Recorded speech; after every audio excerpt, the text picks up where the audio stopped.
And on the side, you can write down different feelings or emotions that you may experience. And as we all know, we can feel multiple different emotions and feelings at one time, right? It doesn't have to be just based on the trauma of gun violence that we discussed today, okay? I want you to take a minute to really do some self-introspection and think about, what am I feeling in this moment? What are the different emotions or feelings that I'm experiencing in this moment? And you're going to take different colors. And you can write your feelings on this side and color in as much as the feeling occupies your heart in this moment. And this is something that you can do at any point throughout your day. When you're feeling excited, when you're feeling happy, when you just need some time to yourself to process your day.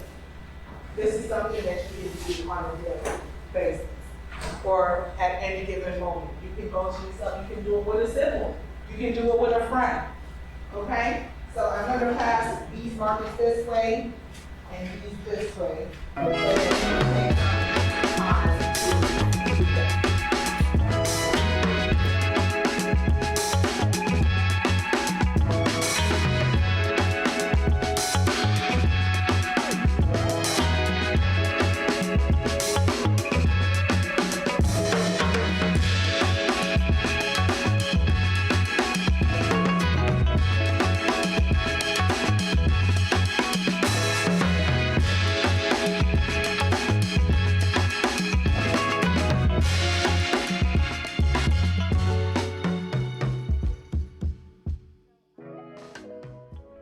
First of all, let's give Ms. Nika a round of applause and some ashe.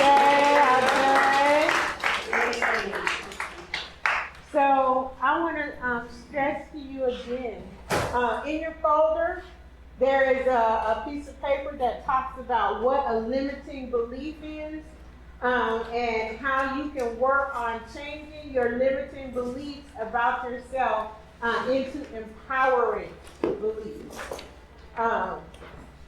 It is really, really necessary for you to help keep yourself accountable to you. The methods that we talked about today, taking the time to stop and be still, stop and refocus, stop and alter the negative and make it a positive is so very important.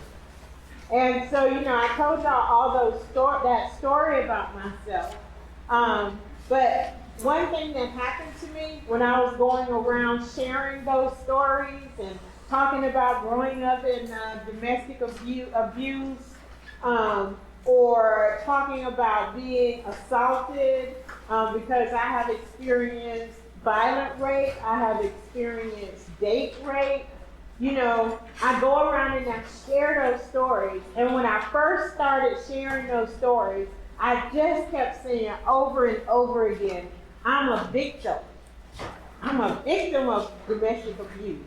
I was a victim of molestation or rape. I'm a victim. And other people will be like, oh my God, you shared your story. It helped me so much.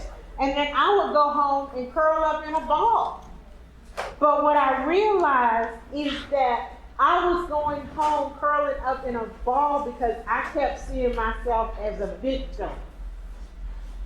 No matter what you have experienced negative, you have to keep in mind you are not a victim but a survivor. You are a survivor. You are a conqueror. You always have the opportunity to improve your life. Even if you are in trouble in the moment, you have another moment in front of you where you get to claim survivorhood, you get to claim victory, and you get to change what you're doing. You get to alter what you're doing. Like Ms. Nika said, hey, you don't have to stay stuck there in that trauma. You don't have to stay stuck in that negative moment. And so I'm not saying, we're going to sprinkle fairy dust or wave a magic wand and it's going to happen. But I'm saying to you, put it in your mind that you can always do better if you wish, that you are always enough. You are more than enough. In most situations, you have the power to flip the script and rewrite the narrative. You don't have to stay stuck in the negative. You can move forward and be in the positive.